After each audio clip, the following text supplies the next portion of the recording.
और हाथरस हादसे के बाद नारायण साकार हरि का तो पता नहीं है। पुलिस की अलग अलग टीमें बाबा की तलाश में जुटी हैं। कई ऐसे सवाल हैं जिसका जवाब खुद बाबा ही दे सकते हैं। नारायण साकार हरि उर्फ भोले बाबा का असली नाम सूरजपाल सिंह है। बाबा कभी पुलिस विभाग में कांस्टेबल था, लेकिन साल 1990 के आसपास नौकरी छोड़कर प्रवचन देना शुरू कर दिया। बाबा अपने प्रवचनों में यह दावा करता था कि वो खुफिया विभाग में नौकरी किया करता था। सूरजपाल उर्फ भोले बाबा नारायण साकार हरि एटा के गांव बहादुर नगरी का रहने वाला था। उसके अनुयायी पश्चिमी यूपी से लेकर हरियाणा, दिल्ली, राजस्थान तक में फैले हुए हैं। बाबा के 3 मुख्य ठिकाने हैं: आगरा, अलीगढ़ और राजस्थान। राजस्थान में बाबा का काफी प्रभाव है। वहां बड़ा सा आश्रम भी है। बाबा अपने गांव एटा में करीब 1.5 साल पहले आया था और गांव की ही जमीन पर एक ट्रस्ट बनाया। बाबा और उसकी पत्नी एक साथ प्रवचन देते थे। भक्त बाबा को परमात्मा कहते थे, उनकी पत्नी को माँ जी बुलाते थे। हालांकि कहा जा रहा है कुछ वक्त से उनकी पत्नी जो है वो बीमार थी, तो इसीलिए आजकल बाबा अकेले ही प्रवचन दे रहे थे। बाबा नारायण साकार हरि दूसरे संतों की तरह से भगवा नहीं पहनते थे, बल्कि सूट बूट सनग्लासेस में वो प्रवचन देते थे, टाई वाई लगाकर, और सफेद रंग से खासा प्यार था। बाबा नारायण साकार हरि हर महीने के पहले मंगलवार को सत्संग करते थे, मंगल समागम करते थे। बाबा का दावा है कि वो भक्तों से कोई चढ़ावा नहीं लेते थे। बाबा कोई प्रसाद नहीं बेचते थे, कोई बाबा जड़ी बूटी भी नहीं बेचा करते थे। बाबा के अगर इतिहास को खंगालें, उनके बैकग्राउंड को देखें, तो वो काफी संदिग्ध मालूम पड़ता है। उनके ऊपर यौन शोषण के आरोप भी लग चुके हैं, जिसकी वजह से वो नौकरी से बर्खास्त हुए थे। चमत्कार अधिनियम के तहत भी उनके खिलाफ मामला दर्ज हो चुका है। इस तरह की भी खबरें सामने आ रही हैं। सत्संग में जब भगदड़ मची तो जो पुलिस वाले वहां पर तैनात थे वो भी उसकी चपेट में आ गए। शीला जी हमारे साथ हैं, जिनकी कमर पर उतरकर बहुत से लोग चले गए। मैम, क्या हुआ था? जब प्रोग्राम समाप्त हुआ, सारी मंच, मेरी ड्यूटी मंच पे थी पहले, तो वहां से सारी महिलाएं और पुरुष एक साथ निकले सब। और जब मेन रोड पे आए तो वहां पे महिलाएं बेहोश होके, काफी बच्चे भी थे, गोद में लिए थी। और ये गर्मी के कारण अब पता नहीं घुटन हुई क्या हुआ, वहीं पे गिरने लगी। मैंने उठाने का प्रयास भी किया, उठाई भी 1-2, फिर मैं भी वहां गिर गई भीड़ में, समझ। हाँ, फिर मेरे ऊपर से काफी महिलाएं गिरी, फिर मुझे पता नहीं चला।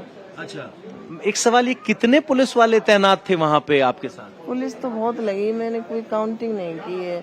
हमारे साथ तो 10-12 थे, मतलब मंच के आगे और बीच में भी थे, साइड में थे, दाएं बाएं भी थे, काफी रोड पे भी थे। पुलिस तो काफी फोर्स लगा था, जिले का पूरा फोर्स लगा। तो ये भगदड़ जहां मेन रोड पे, आप वहीं थे उस वक्त? हाँ, मैं वहीं थे। मैं तो भीड़ के साथ ही चल रही थी। भीड़ के साथ आप बाहर चल के निकल के आए? हाँ, भीड़, गर्मी की वजह से कुछ महिलाएं गिर गई? हाँ, महिलाओं के साथ ही थी मैं।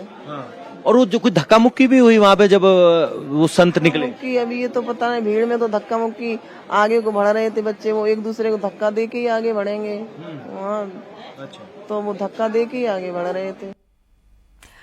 तो धक्का मुक्की हो रही थी, किस तरह की व्यवस्था फैली थी, ये पुलिस कर्मी भी जो है वो गिर गई और उसके ऊपर इनकी कमर से कई लोग पार करते हुए, उस पर चढ़कर पार करते हुए गए और वो घायल अवस्था में अभी इलाज करा रही हैं। सत्संग में भगदड़ के दौरान 121 लोगों की मौत हुई है। बाबा नारायण साकार हरि कहाँ छिपा है, ये किसी को नहीं पता है। इसको लेकर कई सवाल उठ रहे हैं।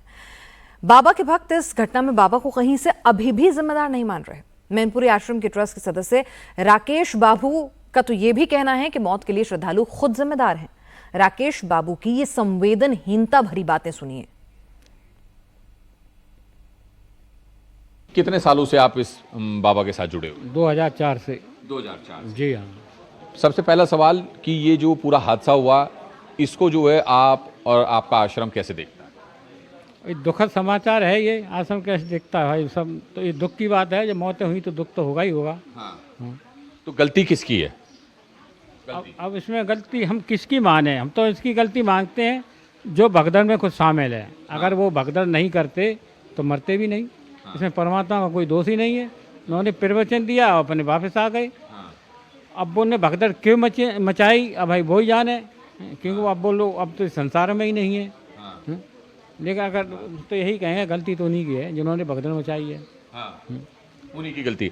तो यानी कि जो सत्संग में गए आपके बाबा के और जो है मर गए, वो बिल्कुल उनकी जान चली गई इतने सारे लोगों की, और आप उन्हें ही दोषी ठहरा रहे हैं, उन्हें ही कसूरवार ठहरा रहे हैं। और किसको ठहराए? आप अच्छा आप बता दें, मुझे को दोषी ठहराने आपको नहीं लगता कि आपके बाबा की जिम्मेदारी है पूरा देखने की, जो आयोजक थे उनकी जिम्मेदारी है? बाबा की जिम्मेदारी नहीं, जिम्मेदारी तो प्रशासन की है, पुलिस प्रशासन की है। इन्होंने क्यों नहीं देखा? बाकी सेवादार लोग हैं, उन्होंने क्यों नहीं देखा? और फिर जब खत्म हो जाता तो एकदम भागते हैं, घुसते तो एक एक करके, जब खत्म होता तो सारे एकदम ही भागते हैं लोग। तो किसी कंट्रोल की बस की बात नहीं। एक तो अगर लोग वो भागते नहीं तो ये ऐसा ही नहीं होता। तो यानी कि जो मरने वाले हैं वो अपनी मौत के खुद जिम्मेदार हैं। हाँ, वो अपने मौत की, मेरी तरफ से तो वही जिम्मेदार है। लोग अगर मतलब कुआं है, कुआं में कूदोगे तो मरोगे, सीधी बात है। बिजली आज तार पकड़ोगे तो अब करंट लगेगा। आप जान रहे हैं हम भाग रहे हैं, तो पीछे वाला आप कोई चीज़ आप झुक के उठा रहे हो, तो आप पीछे वाला धक्का मारेगा, आप नीचे गिरोगे। तो गिरोगे तो चोट लगेगी। तो वही हुआ वहाँ पे। तो यानी कि आपको लगता नहीं कि आपके बाबा का कसूर है इसमें? पूरा जो सूरजपाल उर्फ नारायण साकार हरि जो बने हुए हैं, उनका कोई दोष नहीं है? उनका कोई दोष नहीं है। मैं तो नहीं, बिल्कुल नहीं दोष मानता। आप लोग तो ये भी दावा करते हैं कि बाबा आपके सब सुख दुखों में साथ रहते हैं। सही करते हैं दावा ये? हाँ। तो ये बताइए, तो इस वक्त वो मृतक के जो परिजन हैं उनसे क्यों नहीं मिलने पहुंचे? उनके दुख में कहाँ हैं? दुख में तो अब कहाँ है ये तो हम ही नहीं बता सकते, लेकिन वो उनका साथी है, परमात्मा है तो उनके साथ हैं। भाई कैसे साथ हैं? इंसान है, साकार रूप है, उनका सब कुछ है, ऐश का जीवन वो जी रहे हैं, लग्जरी गाड़ियों में वो घूमते हैं, लाव लश्कर के साथ घूमते हैं। अगर परमात्मा है तो उन्हें बॉडीगार्ड की जरूरत नहीं है, बॉडीगार्ड उनके साथ चलते हैं। तो फिर वो उनके परिजनों से मिलने क्यों नहीं गए? बॉडीगार्ड वो तो कमेटी वाले करते हैं। तो पुलिस वाले और नेता भी आते थे? आते हैं, पुलिस वाले भी आते थे, अखिलेश यादव भी आए थे, भोगा हुआ था पिछले उसमें। नेता लोग आते हैं, जिसकी श्रद्धा भाव है वो आते हैं। और ये जो बाबा के ऊपर यौन शोषण का आरोप है और वो बच्ची को जिंदा करने का आरोप है, वो आप गलती देखो हमसे यार, हमसे नहीं ये नहीं, तो जवाब देने से क्यों बच रहे हैं आप?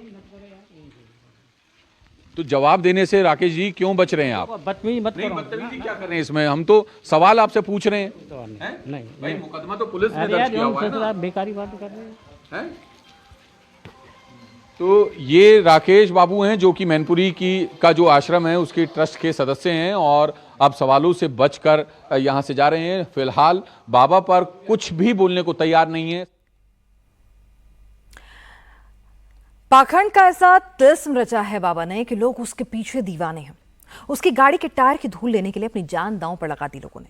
बाबा अपने हर सत्संग में अपने भक्तों के बीच हैंडपंप का पानी बंटवाता है। करिश्माई हैंडपंप का दावा करता है। उसका दावा है कि ये पानी गंगा जल से भी ज्यादा शुद्ध है और अमृत के समान है। कासगंज वाले आश्रम में भी कई हैंडपंप लगे हुए हैं। दावा है कि उस हैंडपंप से पानी पीने पर व्यक्ति का हर रोग दूर हो जाता है, हर कष्ट मुक्त हो जाता है। इस वक्त मैं मौजूद हूँ भोले बाबा के आश्रम में। यहाँ आपको बता दें, यहाँ एक अलग ही कहानी देखने को मिली है इस आश्रम में। गांव वालों की माने तो गांव वालों का कहना है कि आश्रम में लगे हुए नल जो कि हैं आस्था से जुड़े हुए हैं। बात करें तो ये नलों की संख्या आप देख रहे हैं, एक के बाद एक नल, जहां आप देखेंगे दर्जनों नल इस आश्रम में आपको देखने को मिलेंगे।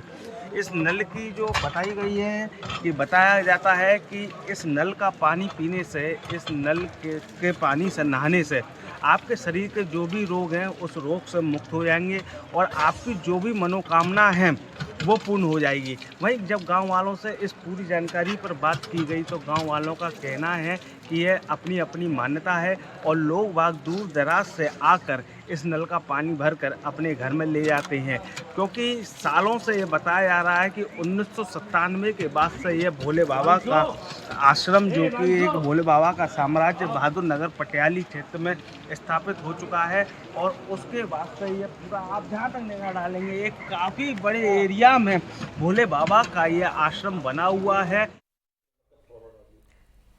बाबा नारायण हरि के कई ऐसे मानने वाले अनुयायी हैं जो उन्हें सृष्टि का रचयिता बताते हैं। जरा सोच कर देखिए, बाबा के प्रवचनों का उनके दिमाग पर कितना गहरा असर होता है।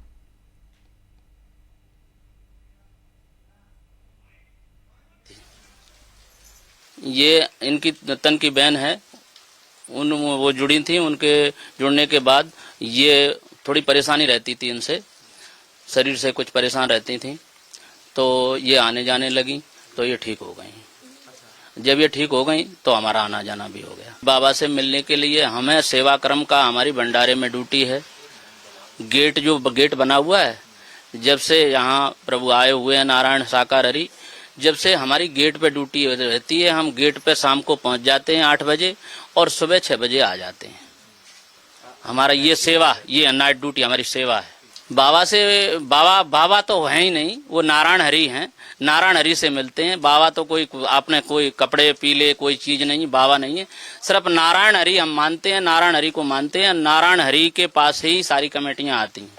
वो पर्ची देते हैं, अपना पूरा पता लिख के देते हैं कि हम इस कार से या दर्शन के लिए आए हैं या कोई सत्य का साथ मांगने के लिए आए हैं, टाइम का आयोजन का टाइम मांगने के लिए आए हैं।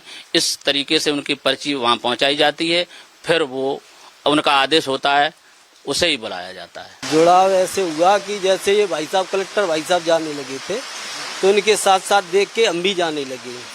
पहले मेरे पास साइकिल नहीं थी, उसके बाद मैं 2-2, 3-3 गाड़ियां मोटरसाइकिल हो गई, खाली सिर्फ इनके यहाँ जाने और दर्शन से ही। और दुनिया संसार कुछ भी कहे ना कि ये बाबा हैं या कुछ भी है, ये सृष्टि के रचयिता हैं नारायण साकार हरि, जिन्होंने दुनिया की रचना रची है। तीनों लोकों के स्वामी हैं ये होते हुए भी नहीं होते हैं और हैं भी। जो भी कुछ करते हैं यही करते हैं।